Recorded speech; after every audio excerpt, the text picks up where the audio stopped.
We'll chant from the beginning, from 12th chapter.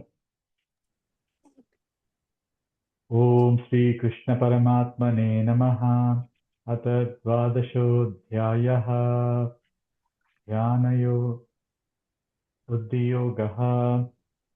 Om Arjuna Uvacha Evam Satata Yuktaye Bhaktasvam Paryupasate.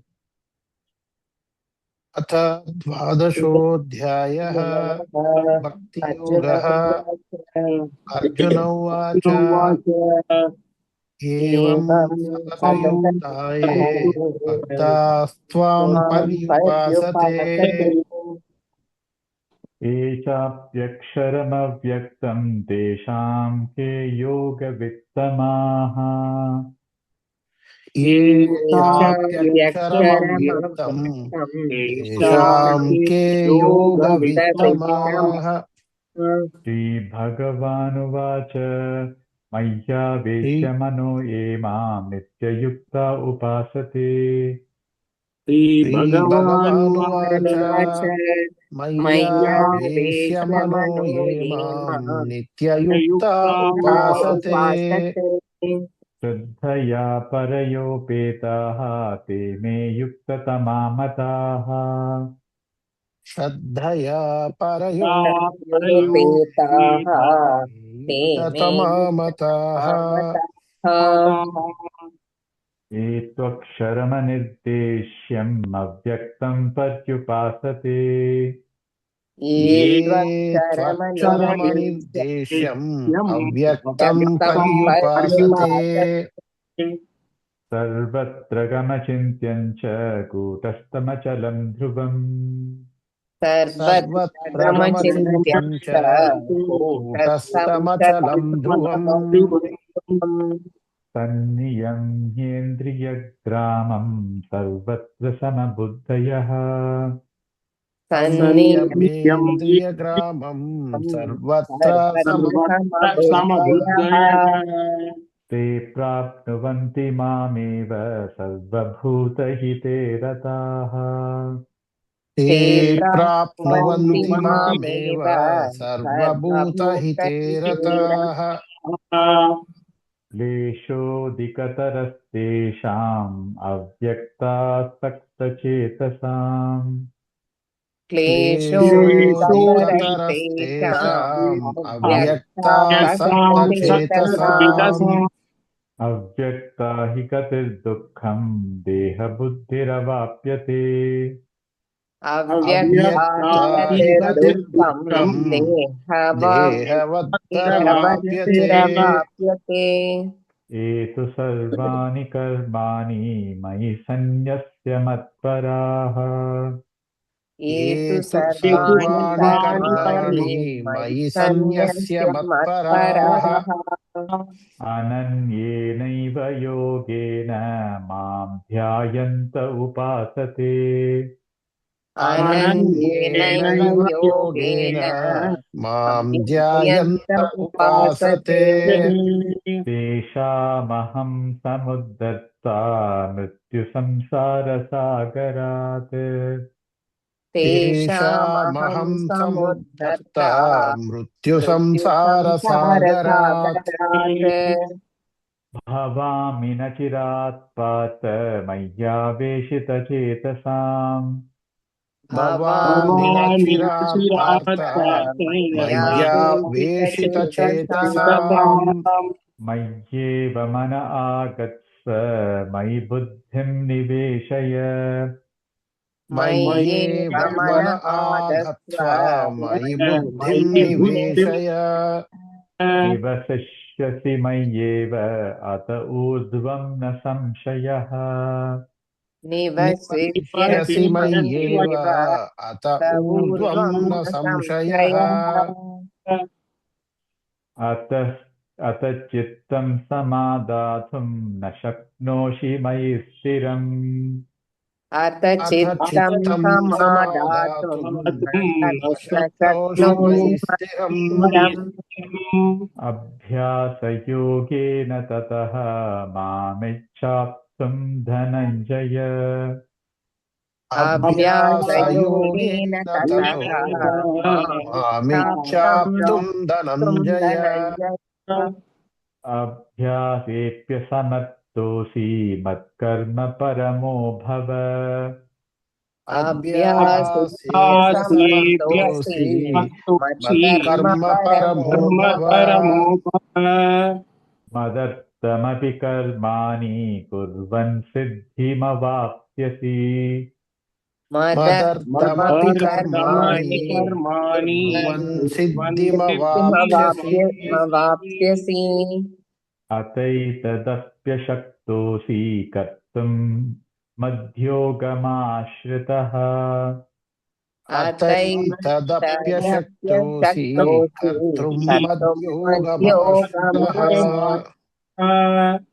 सर्वकर्मफलत्यागः ततः कुरु यतात्मवान् सर्वकर्मफलत्यागं सर्वकर्मफलत्यागं ततः कुरु यतात्मवान् श्रेयो हि ज्ञानमभ्यासात् ज्ञानात् ज्ञानं विशिष्यते श्रेयो ज्ञानमभ्यासात् ज्ञानाध्यानं ज्ञानात् विशिष्यते ज्ञानं विशिष्यते ध्यानात् कर्मफलत्यागः त्यागात् शान्तिरनन्तरम् ध्यानात् ध्यानात् कर्मफलत्यागः कर्मफलत्यागात् त्यागान् त्यागात् शान्तिरनन्तरम् शान्तिरनन्तरम् अद्वेष्टा सर्वभूतानां मैत्रः करुण एव च अद्वेष्टा अद्वेष्टा सर्वभूतानां सर्वभूतानां मैत्रः मैत्रः करुण करुण एव एव च च निर्ममो निरहङ्कारः समदुःखः सुखक्षमी निर्ममो निर्ममो निरहङ्कारः निरहङ्कारः समदुःखः समदुःखः सुखक्षमी सुखक्षमी सन्तुष्टः सततं योगी यतात्मा दृढनिश्चयः सन्तुष्टः सन्तुष्टः सततं सततं योगी योगी यथा यथात्मा दृढनिश्चयः Which sense am I? Yeah. मयि अर्पितमनो मय्यर्पितमनो बुद्धिः यो मद्भक्तः स मे प्रियः मयि अर्पितमनो मय्यर्पितमनो बुद्धिः यो यो मद्भक्तः स मद्भक्तः मे स मे प्रियः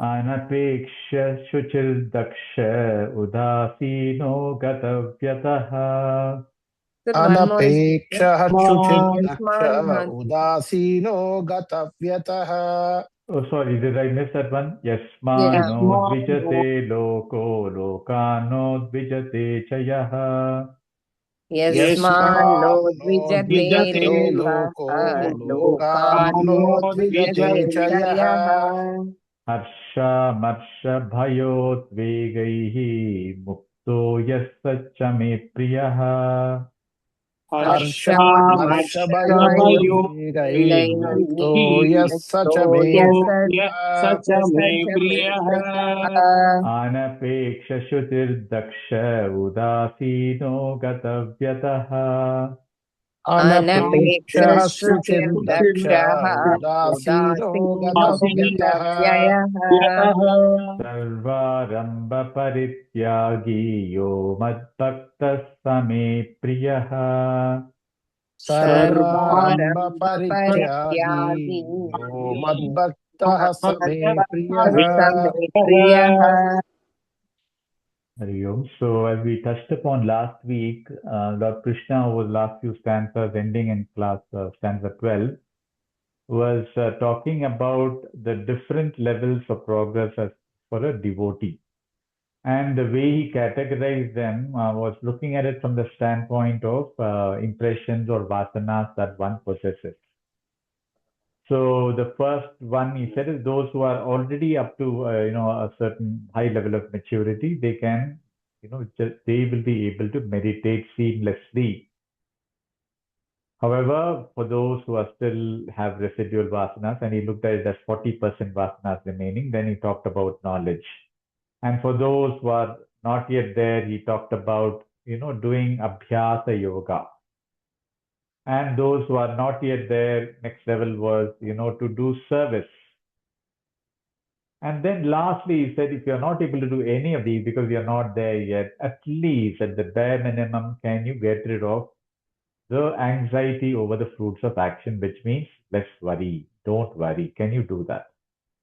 So that's how he, and so therefore there is a path for each and every one, right? There is nothing like, so you just have to see what level each one of us is. And that might be a mixture of this also, but these are all broad classifications.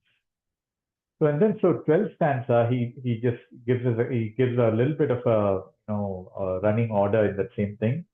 He says, knowledge is any day better than abhyasa. That we saw, right? Because knowledge was at a higher level, because you need to have practiced quite a bit to have cleansed, only then knowledge will sink in. And then he goes on to say meditation even better than knowledge. Jnanat Shreyo hi jnanam abhyasat jnanat jnanadhyanam vishishyate. That means what knowledge is better, the meditation is better than knowledge. And then he goes on to say renunciation of action. That means not worrying is better than meditation. He might just, so there will be some, he again does an arm twisting here. For us, we have to simply understand this, right? If you have to look at this as a progress, right, the last of the things that we all do is some actions. Minimum, everybody. And the thing that we tend to look at is, craving for a certain type of result. So the barest minimum that one has to do is less worry. Can you get rid of the worries? Because worry doesn't take you anywhere. Only with that peace of mind, then only you can even talk about doing abhyasa, or even beyond that, getting into knowledge, and beyond that, even being able to meditate. So the more one is cleansed of the lower layers of whatever you call impurities, the better the meditation is. So that is the categorization, if you want, that and so here in all of this, what we have to sort of see is that we may have some worries here and there. We may also still be meditating. So where are we in all of this? We don't need to sort of put this into a certain bucket. We just have to see that in order for me to do good practice, what is needed? If I have to do good practice, right? What is needed? Then the least I should have at least is less worries, isn't it? If I keep worrying something, where can I even practice? Some worries that this has to be, that has to be done, that has to be done. So the question of even practicing or abhyasa doesn't even come into the question. So that's the way we have to sort of see is what are some impediments towards certain things that I'm doing. Impediments towards going to a particular satsang. Impediments going towards even coming to this class on time. Right, and being able to attend this regularly, whatever they may be, right? So we are not trying to say good or bad or anything, but as a part of our progress in spirituality, we just have to look at all of these very clearly and see, is this something one time it's happening? But if it is some pattern that is there in all of us that is preventing something from going to the next step, then some remedial action has to be taken. That is all that Krishna is telling us here, and each one of us have to do our own introspection on it. So it's not about judging somebody else, right? So, so here one thing, basically, having said all of this, right? Krishna is very clear about one thing, that in all of this, if you look at it, is it some physical aspect? Is it some comfort aspects in all of this? What are the barriers? It all comes down to my mental state, my mental energy. Is my mental prana high or low? Right? If I am mentally exhausted because of all the turmoil that are happening in my life, I'm not talking about physical energy, mental energy. That means I need to be able to understand what are those blocks. And so Krishna, therefore, now is going to enumerate a certain set of value system, right, for us all to look at, right? And all of these are towards uplifting us. You go back to one of the earlier chapters where he said, if you have to uplift yourself, it is your responsibility. You are the one who's going to uplift. I provide all the mechanisms, you have to do it.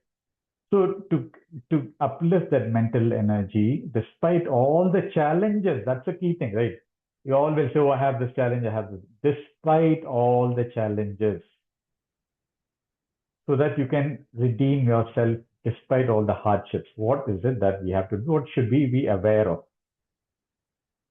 Right. So in all of this, if you see the culprit mainly in all of our pursuits, no matter what, even in worldly space, it's about mental dissipation. What I mean by mental dissipation, mind is getting dissipated somewhere where it should not be. Even for something small, we make a big deal out of it. That means mental dissipation.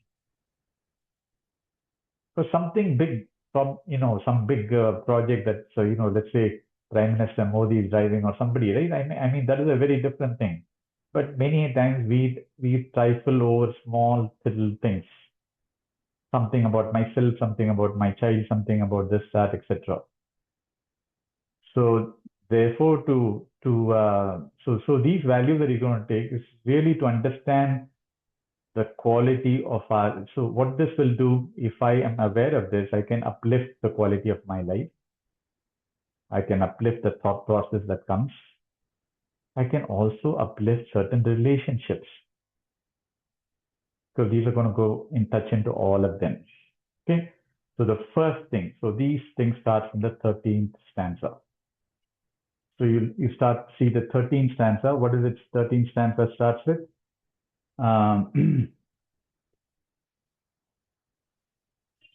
13th stanza is adveshtaha. What does adveshtaha means? Adveshtaha means not hating anyone. Very, see how very starts. The basic of things. Because constantly you ask anybody, right? I like everybody, but I don't. They not even say I don't like. I hate this 1, 2, 3, 4, 5%.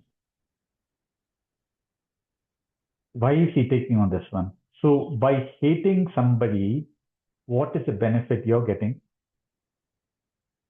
Let's ask ourselves, right? By hating somebody, what benefit am I getting? In fact, I'm not getting benefited. My mind is only going through turmoil by thinking of that particular person,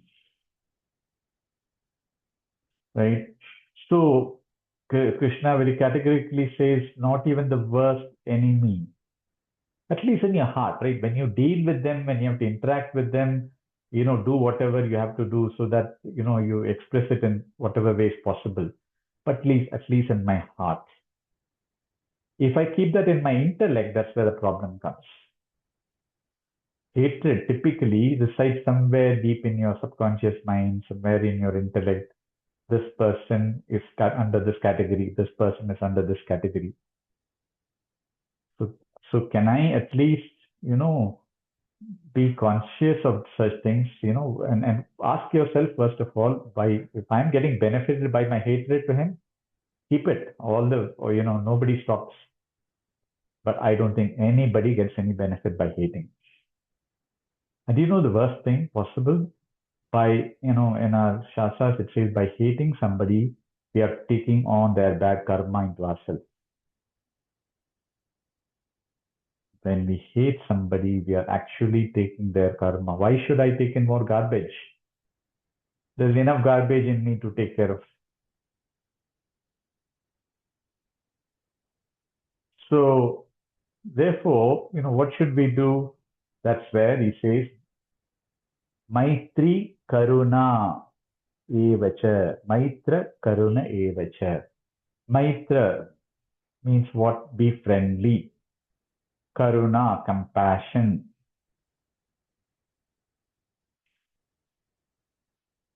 So, so you say, how can I be, friendly towards somebody? So let's understand this. We are not saying be friendly to somebody whom you hate. Be friendly to those who are actually, happy.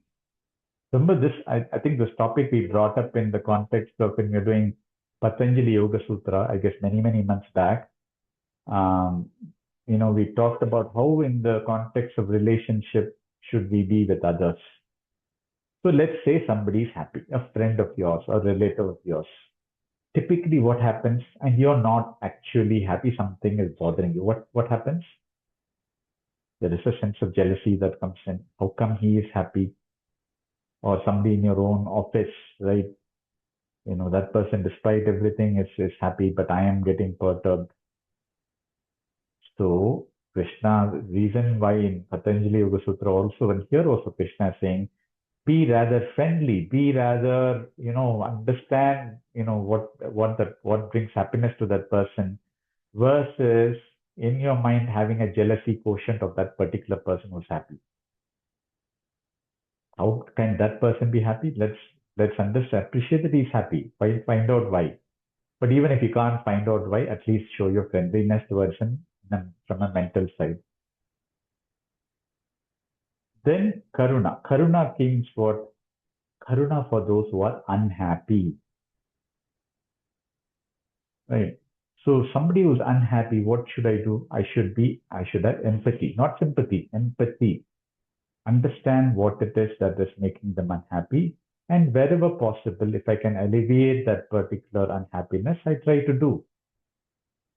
If I can't alleviate it because of whatever limitations, at least, let my be considerate, connect, whatever is possible from your side, we do it. Then the third aspect of the relation that we talked about here is, so Krishna is not talking about these two, I'll just add those two. We touched upon the word called mudita. Mudita means somebody, who's very successful, right? He's doing good, a lot of accolades that particular person is getting. Again, the question of envy, etc., comes in. So appreciate it, if praise that person. Praise is just the opposite of that word hatred that we talked about. When we praise somebody, then the karmas out of me starts coming out. Bad karmas come out when I praise somebody. So the more I praise, the more I feel I appreciate that other person for whatever good that person is doing, because of which he is successful. It uplifts me. You feel better. You feel something inside you blossoming. And then the last category of people are those who are wicked. Like probably the people want to interact with, or negative minded, always gossiping, always giving the negative side of things, doesn't have a yes kind of a mind, always a no kind of a mind. Don't cling on to them. Be non-attached. Be indifferent.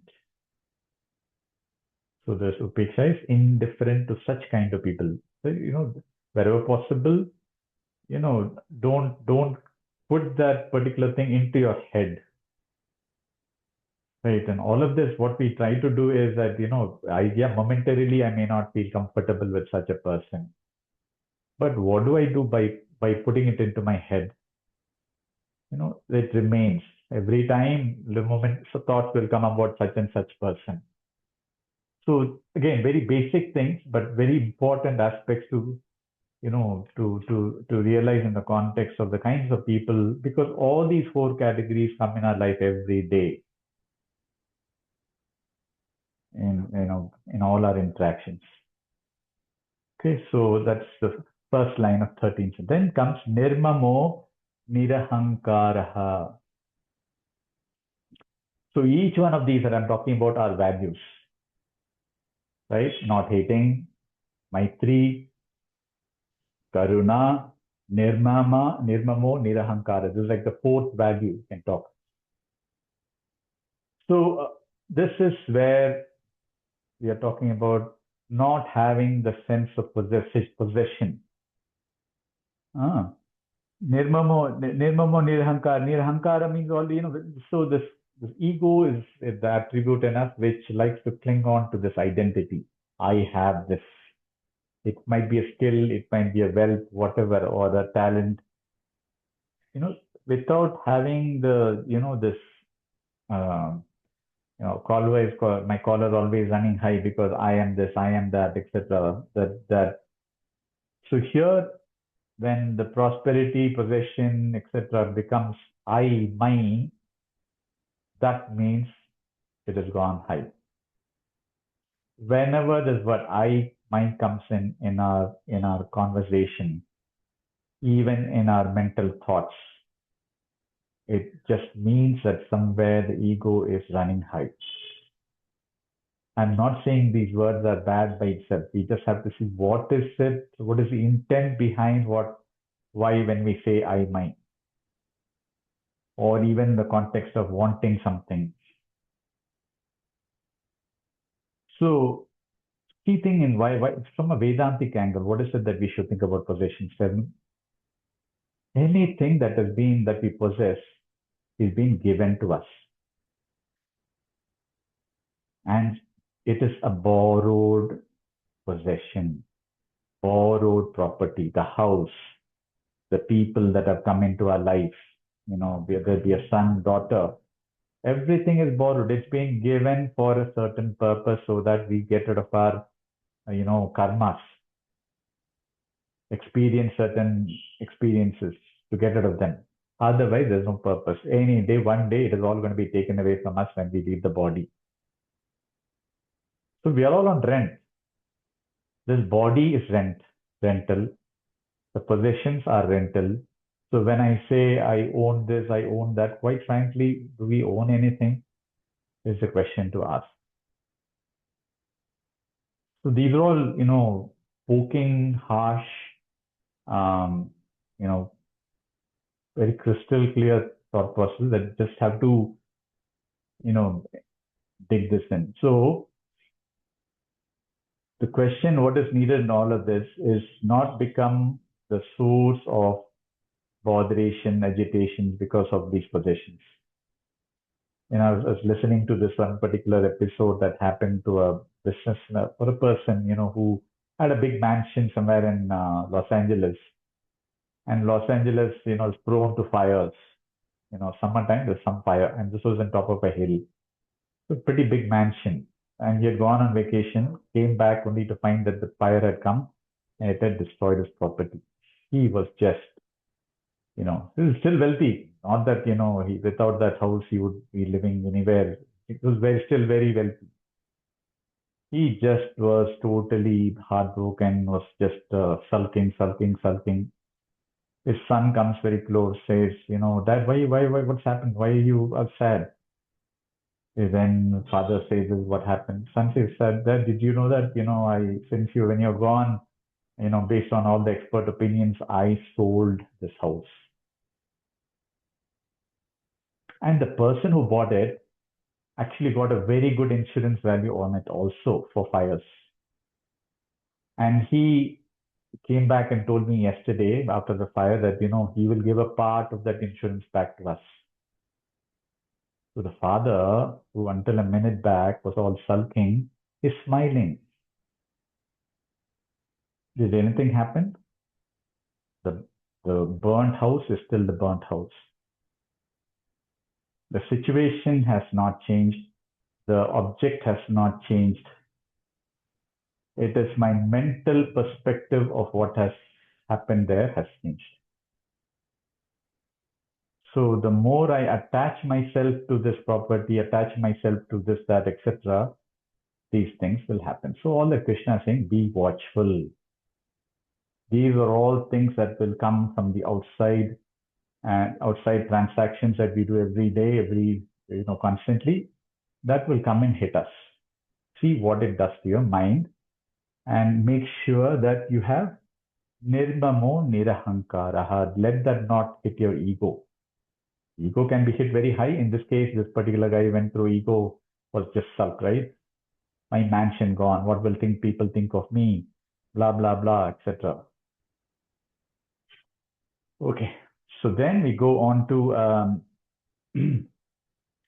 Sama Dukkha Sukakshami. Very simple, right? You would understand this. That means balance in the context of both pleasure and pain.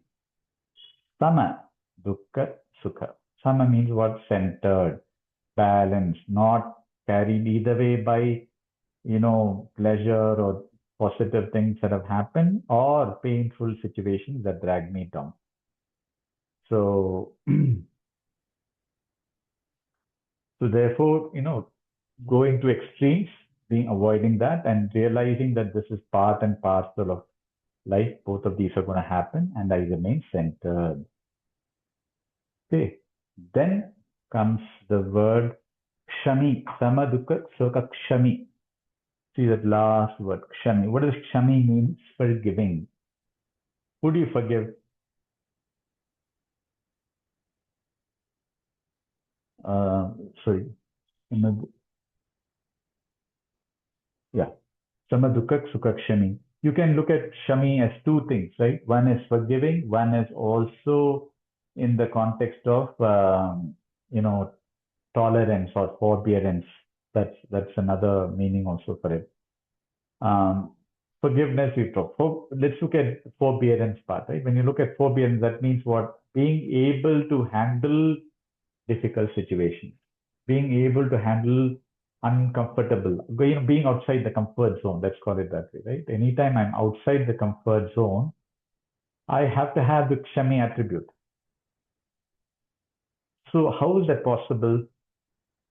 When I run into difficult situations, the more grounded I am, the better I can handle it, isn't it? If I'm grounded, what's the best way of example of groundedness? Water. If you see water, be like that water, right? Water always goes to the lowest level, anywhere. Always it goes to the lowest level and it's very comfortable being there, right? So can I be in that, grounded state or humility, utmost humility, despite all the things that happen? Humility doesn't mean that, what you call, I feel I'm good for nothing. In fact, when there is humility, there's a lot of self-respect. We constantly think that humility means that I have no self-respect, people will not respect me. Self-respect, is it coming from others or coming from myself? Myself, isn't it? Does somebody have to tell me, about you? Or yourself, your attributes and your own respect for yourself? If I have my own self-respect and if I have the humility, which go together, I can handle these difficult situations. So the reason why we have to look at all of this is because in life, whenever there is a happiness quotient happening for some time, sorrow comes after that. And when sorrow comes for some time, happiness comes after that. If I'm grounded, if I'm realistic, if I'm balanced, then I can keep my sanity high despite all of the challenges. And that's the most important, keeping the sanity high. When we say keep sanity high, that means what? From a Vedantic perspective, keeping my prana high. When you look at it, whenever your prana has gone down, you start sulking. You feel down. You feel, your health problems, everything comes. Physical, mental problems all come when the prana goes low. And for prana to go, there are multiple sources. I will not get into that. But one aspect of it is your mental stability. Right? And here we are all talking about, under the circumstances that we deal with every day in the world, how to keep my mental stability high. Okay? So now we go to the 14th stanza. Starts with santushtaha. Very obvious, right? What is santushtaha? All of us know. Contentment. Satatam. It's not like santushtaha once in a while. Very clearly saying, always content. So it always content means what? Whatever I need has been given to me. And whatever I need also, Bhagavan will make sure it comes to me. When the person has this very clear picture about the divine, then what is there to be clinging for? This should happen, that should happen, this should happen.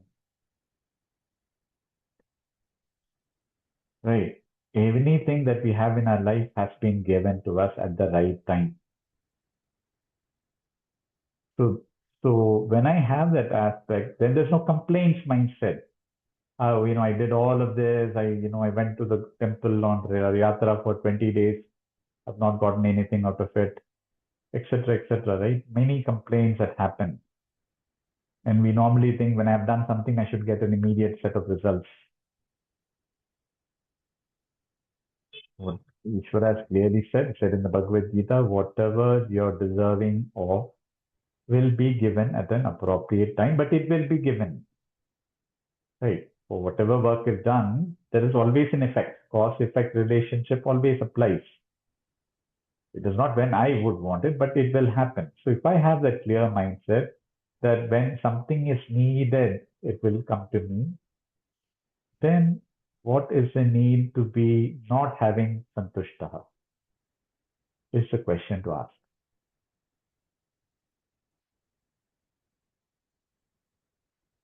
Okay, all right. Yata santushta satam yogi yatatma drida nishchayaha. Yatatma means what? Yatatma, self-control. Self-control, you all know, right? That means, has some level of balance, some level of moderation in everything he or she does, right? Discipline, practices meditation, all of these things. To be able to have self-control, it doesn't just come by saying, I'll have self-control, right? By doing something otherwise, like doing asanas, doing yoga, kriya practices, constraining the sense organs, doing those austerity practices that we have learned before. All of these, that take us to the place of where we are in a Santush Satam Yogi, Yatatma Drida Nishchayaha. Drida Nishchayaha is very clear, right? Nishchayaha Drida. Very clearly convinced. I'm very clearly convinced about about my goal, about my life, that things are being taken care of. Some firm conviction on everything. Firm conviction in my goal, firm conviction in the fact that, my practices are doing well, right? And this comes along with strong devotion, right? Only then these will happen. When there is devotion, when there is conviction, everything just happens. And conviction also drives discipline. Multiple factors come out of that, but that's one big attribute. And there, then he says, Rida Nishchayaha, Mayyarpita Mano Buddhihi. Mayyarpita means what? Somebody who is surrendered to me. Surrender to me means what? See that I am the caretaker. See, we have learned all the time that he is a caretaker, isn't it? In all our scriptures, he is a caretaker. We keep saying that. But when it comes to my life, we somehow think I have to do this, or only this will happen, only then it will happen, or I worry about it, etc. We forget the word that he's a caretaker. If he's a caretaker, then can I really, count on him that it will happen? If that is there, then life is hunky dory. But when that's where the word surrender comes in. Surrender doesn't come out of my weakness. Surrender comes out of my strength in knowing that the divine takes care of me. Mayyarpita mano buddhihi mad bhakta sacha sametriyaha. Mad bhakta, such a person who has all the qualities that have been described in the 13th stanza and the 14th stanza, are very dear to me. So if you go back to one of the earlier chapters, he said, for me, everybody is equal. I don't know if you remember the word. Everybody is equal to me. But that is at one level. Here he's talking about devotion. Here he's talking about people who are stepping to the next level ladder. So therefore, he has to say that such people who have these qualities are practicing these qualities. They are very dear to me. So do one more verse. So we go to the 15th verse now. 15th verse, what does he say? Mad bhakta. Yes, Ismano dvijate lokaha, lokano dvijate jayaha. Yasmano dvijate. So there are Yasmano dvijate loka, lokano dvijate. Let's understand these two together. From whom no agitations can come. Let's say I'm the person from whom agitations doesn't get initiated, or I don't try to agitate somebody else. Let's put it that way. Or I am immune to agitations coming from others. Both. You understand, right? I as a person constantly want to prick somebody, get that person's mind agitated. That is one attribute of person. Or the other, so there's another person who's constantly agitating me. Now, how do I deal with it? If I'm able to be centered, not perturbed, it's not to say that it bothers me, but that botheration comes for a very short period of time. I'm out of it. That is what he's saying. A person who's least perturbed or less perturbed. So it is like a mind is like a rock. Nothing to fear. What if somebody agitates me? What is going to happen? What is the worst thing that can happen? And if you notice, a person who gets agitated by outside sources also is a person who will, repel back. Both the attributes are just opposite, right? Let's say if I constantly get upset because somebody is agitating me, I will also put it back on somebody else. I'll agitate somebody else. It goes. So on the other hand, if I'm able to take it in, but not, soak it into my head, into my heart, because this person told me, how dare you tell me, blah, blah, blah. I'm not affected. Yes, I'm perturbed maybe for some time, but I'm not affected internally so that I either get a hatred aspect or anything like that, right? So that person is what Krishna loves. So all of this just comes down to mental stability, acceptance, right? Because there will be such people. It might be relatives, it might be at our office place, in-laws, whatever, right? The world gives us all these situations. You see all of these values, right? These are all practical things. Every day if you see, there'll be one or the other getting hit because of some situation that you're undergoing. All of these. So the question is, how do I deal with them? So therefore, a person, who is devoted. So here he says, such a saint is very close to me. So here we are not saints, right? So in my plain clothes, can I at least show some level of immunity towards this outside agitations coming in? Worse, or also my tendency to want to agitate other people, to prick other people. Then then harsha marsha bhayot vegaihi. Right? Harsha marsha. These three have to go together. Three emotions: joy, fear, envy, and fear. So what does this have to do? Right? And if you take an example, it'll help us, right? If I were to hear joy here means some external pleasure, joy, some worldly driven joy, right? Driven by my wants. Maybe it's family, some business successful, or money, car, phone, whatever it might be. I have some possession, right? But I know that somebody else has got something better than me. What happens? So I'm looking for the joy from that particular position. But the joy is being deprived from me because somebody else has got something better. And hence I'm envious of such a person.